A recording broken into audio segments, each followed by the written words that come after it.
I can just see Bobby Z watching this right now and falling over in a dead faint.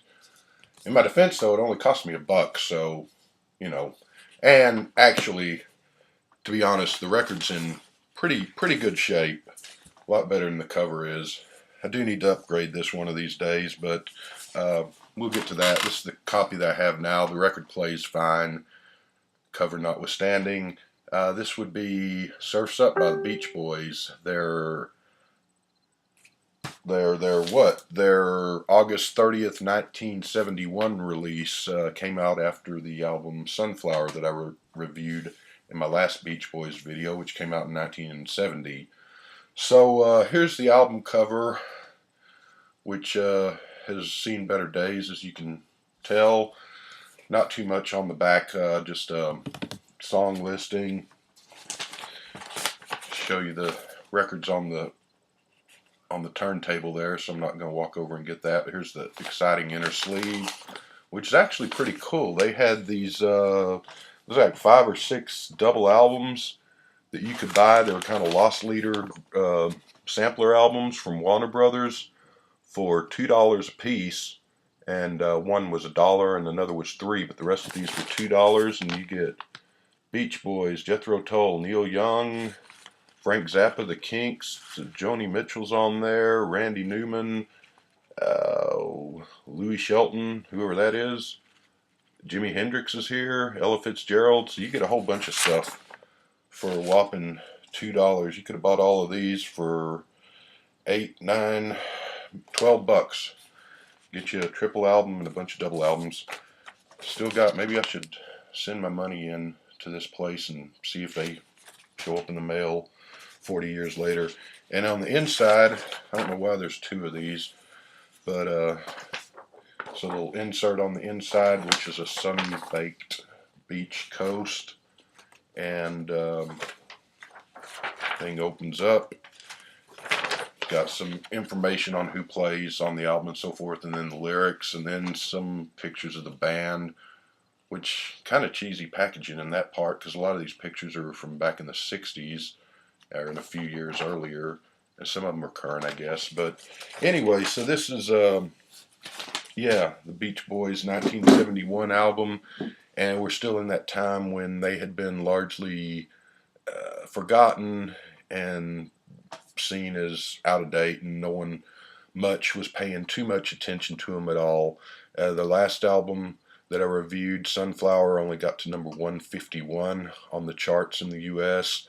This did a little bit better. This shot all the way up to number 29, which is not exactly a huge hit, but I guess it's a lot better than 151. And it got to number 15 in England, because they always sort of did better in England than over here during this time period. So yeah, the band is still in that period where they were huge just a few years earlier, but now they couldn't give iced tea away on a hot August day, basically. And so they get a new manager, this guy named Jack Riley, that Brian Wilson had a health food store in the late 60s for a year or two, and the guy used to come in and got to know him, and he wanted to help the band out. He wanted to try to get them sort of repositioned to get their audience back, but to get, because music had changed, obviously, from the days of fun, fun, fun till Daddy Takes the T-Bird Away, and wanted to kind of get them to be seen as hip and cool and accepted by the counterculture and the kids that were listening to the current music of 1970, 71 and all. He even went as far as to get opening spot for them to open or play a double header concert, I guess, with the Grateful Dead in April of 71, which seems kind of odd when you think about the Beach Boys and the Grateful Dead. Mostly think the only thing they really have in common is that both of those bands came out of California. But anyway, I mean, it worked to a point. I mean, the album got good reviews, and it was their highest charting album, their first top 40 album since Wild Honey in 1967, so 4 years earlier. And what else we got? Around this time, actually with Sunflower, the album before this, I think it was, Brian Wilson had suggested changing the name of the band to The Beach, instead of the Beach Boys because he thought they'd outgrown that name. It's like they'd outgrown their earlier surfing image. The rest of the band just thought, it's too much trouble. That people knows it's the Beach Boys. Let's not bother. Brian was kind of dejected by that from what I've read, but in retrospect, it's probably a good idea that they didn't, because if they had done that at the time, it probably would have been seen as a desperate attempt to update their image and just try to be seen as hip and cool and all. And everyone knows them as the Beach Boys anyway, so kind of just be silly. But so there's that. What else? What else? We got so this album. This Riley guy, their new manager, he was trying to get them hip and relevant again, and he told the band to write some socially conscious, politically aware type songs because that was all the rage at that time. With the Kent State and Vietnam protests and the Nixon and '68 election and hippies and civil rights still going on. So that's what they did to a large extent on some of this album. Anyway, what else? The cover is supposed to, Surf's Up is of course the title track of one of the songs on here. We'll get to talking about that when we get to it. The cover is not the cheeriest cover, but then again, this isn't the cheeriest album, so it fits perfectly. It's supposed to kind of metaphorically show that they've long since outgrown their fun in the sun bikini girl image that they had in the early 60s. And so this is actually based on a statue by a guy named James Earl Frazier, who was a famous American sculptor. This is called Into the Trail. I think this is just a drawing or a painting of the statue. It's not the actual statue, but the actual statue, I believe, is in Washington, D.C. somewhere, and it represents Native Americans' plight and fate in America, I believe, or in the hands of Americans. And so anyway, yeah, famous statue, but it's just also supposed to represent the Beach Boys. Be kind of an ironic title with Surf's Up, because that would be a perfect title for a Beach Boys album in 1963. But and then the statue, so there's that. Okay. There was a couple of songs, 3 songs that were recorded for this that didn't end up on the album in the final cut, which is unfortunate. 2 of them are Dennis Wilson songs. One's called 4th of July. Another one's called Wouldn't It Be Nice to Live Again. I think they eventually showed up. You can go to YouTube and look those up. They're both really good songs. They're worth looking up and giving a listen to. I think they showed up on one of the later Beach Boy compilation box set things. Were finally officially released. Kind of a shame they're not here because it's really good songs. Another song, the 3rd song, was called Help Is on the Way. It was a song that Brian wrote. I've never heard that one, so I can't say if it's any good or not. Yeah.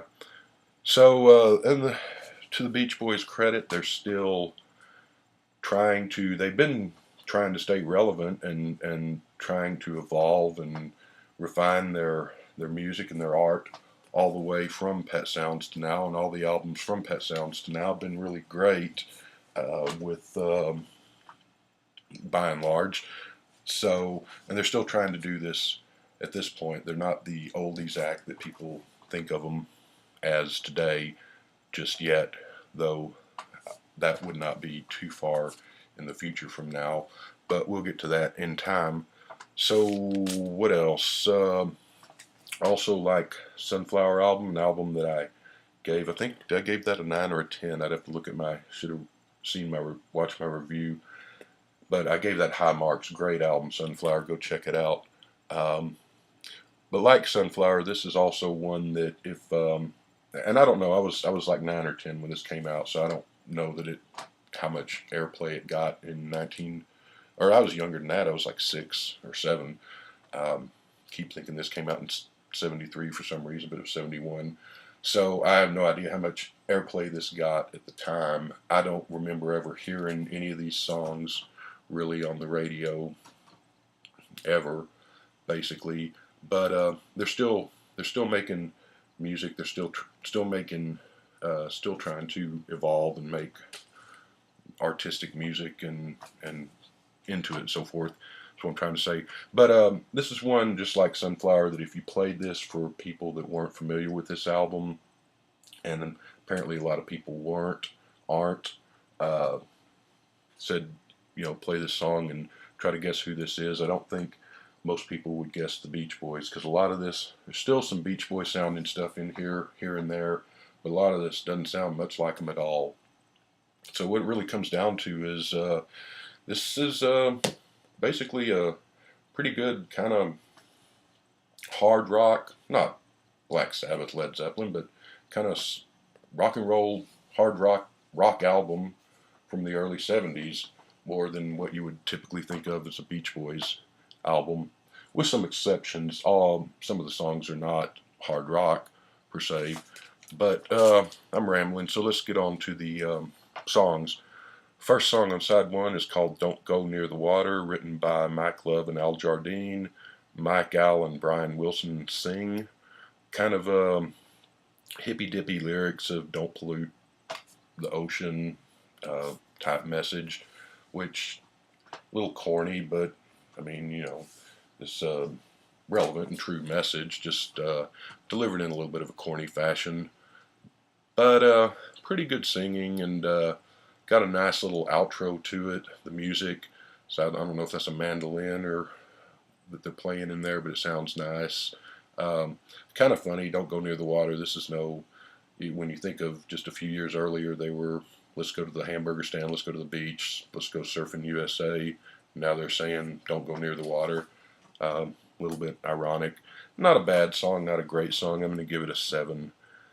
Second song on side one is called Long Promised Road.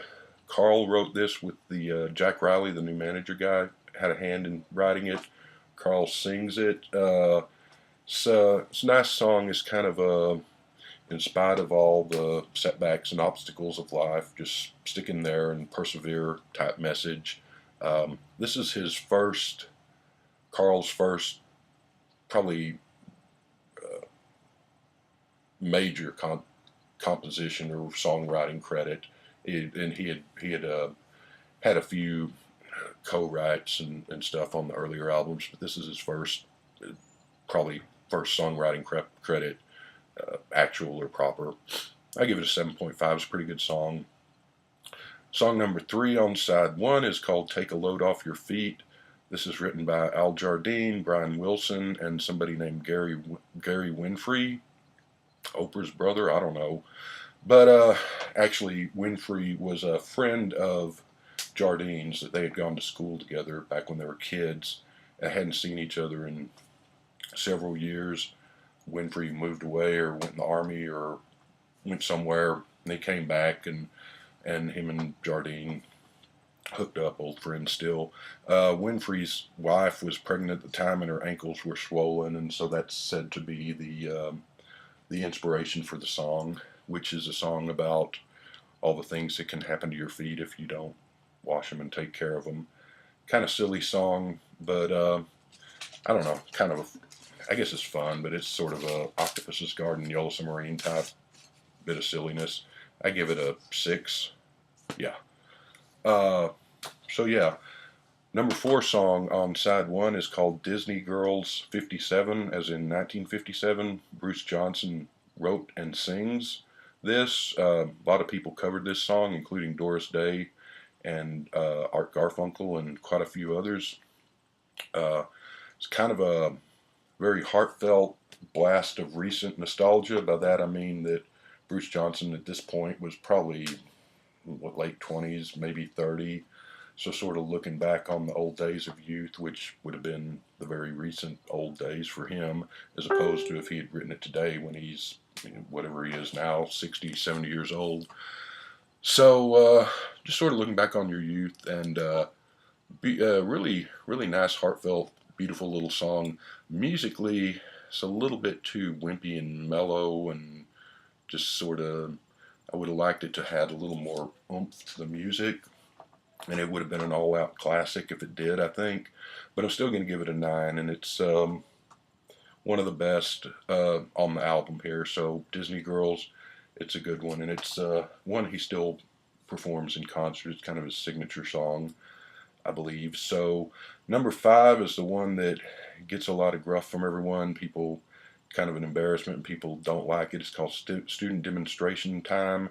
It's written by Mike Love, but it's actually written by Jerry Lieber and Mike Stoller, who are like Goffin and King, two of the classic songwriters of Greenwich and Barry, and the ones that wrote all those girl groups and one-hit wonder songs back in the early '60s, late '50s.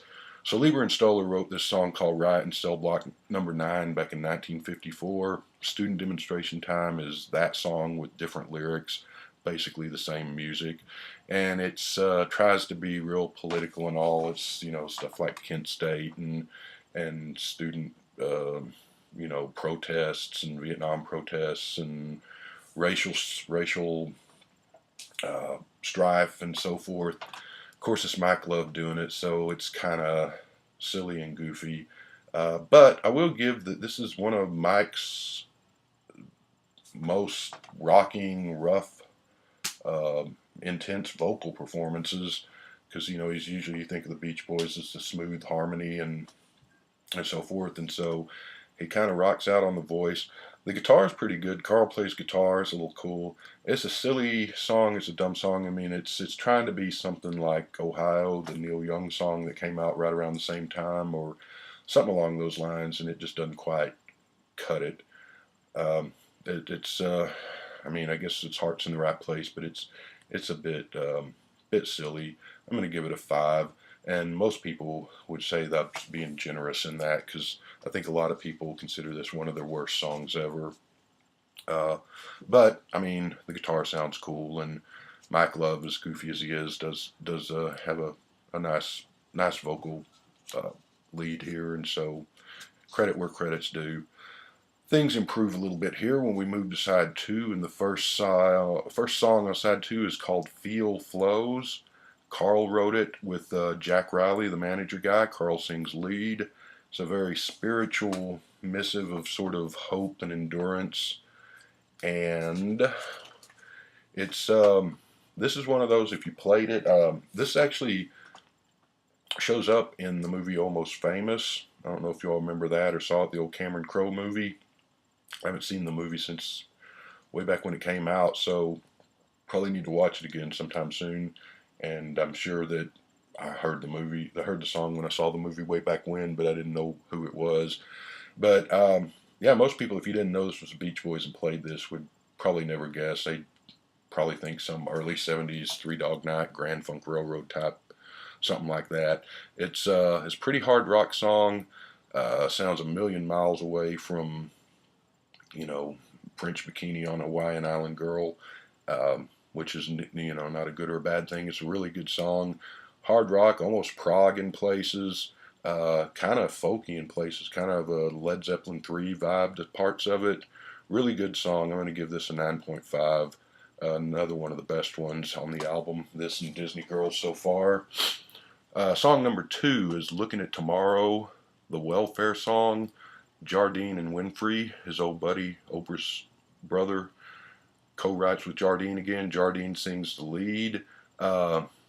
Very stark, kind of a ballad song that's like a little movie in your mind when you're reading the lyrics. Great lyrics, kind of like a John Steinbeck uh, book set to music. Kind of reminds me a little bit of Nebraska, the Bruce Springsteen album too. Woody Guthrie, Johnny Cash train song, stuff like that. I like it. I'm going to give it a 9. So we go to a third song on side 2, which is called A Day in the Life of a Tree. Brian wrote this along with Riley, and oddly enough, Brian doesn't sing it. Riley sings the lead, and Van Dyke Parks and Al Jardine sing the backup. From what I've read, I could be wrong on this, I guess there's a version where Brian had sang, but for some reason he thought Riley would do a good job at it, and he kind of sort of, I don't know, tricked him is the right word, but he got him to sing a version just told him he wanted to see how it sounded or something, and Riley didn't know that he was taping them while they were doing that, and that's the version they ended up using on the album. It's a dirge of a song. Riley sounds like a guy that's, on his deathbed at the beginning there. It's a song about death and getting old. It's a song about something that was vibrant and alive and mattered once upon a time and doesn't anymore. So it's a real upbeat thing, as you can tell. But it's also, especially towards the end, as they come in with Jardine and Van Dyke Parks and with the harmony, and it's very there's a spiritual kind of aspect, very celestial, very uplifting in a strange way. It's actually a really good song. The band only performed this live once, is what I've heard. Um, and I mean, this isn't exactly the party and dance around in front of the stage type song, but great song. I'm going to give it a 9, despite the fact that it's not the cheeriest thing. And then things just keep cheering up with number 4 song is called Till I Die, which Brian wrote, and which Carl, Brian, and Mike Love sing. And it's a nice, fun song about death and hopelessness, basically. Um, but the music's very uplifting and kind of upbeat. Song's actually comforting in a strange way, like the one before it. Beautiful song, despite the fact that it's not, let's go surfing now, everyone's learning how. I give it a 9.5, and the album ends with Surf's Up. And Surf's Up, of course, was first recorded for the Smile album that never was. It was supposed to come out in 1967 and didn't end up coming out till, 2011 or whenever that was. A lot of the Smile songs were sort of doled out over the subsequent albums after Pet Sounds. Up to now, I think Surf's Up's really probably the last of the Smile songs to be put out on Beach Boys albums until the Smile box set in 2011, and some of them that never came out until then, I think. But yeah, so when I did the review of the Smile album, I gave Surf's Up's one of the best songs. I gave it a 10. This one I'm giving a 9 because it's pretty much the same version, with the exception of Brian sang on the original version, or at least the one that's on Smile, the 2011 box set, and that's the one I knew before this and the one I'm used to. That one's just almost perfect song. This one, Carl sings the first part of it, then Brian comes in, then Jardine sings part of the last, and they did some overdubs, so the music is a little different, even though it's by and large the same song. It's a little different musically. The version on here sounds a little sped up or faster than the one on Smile.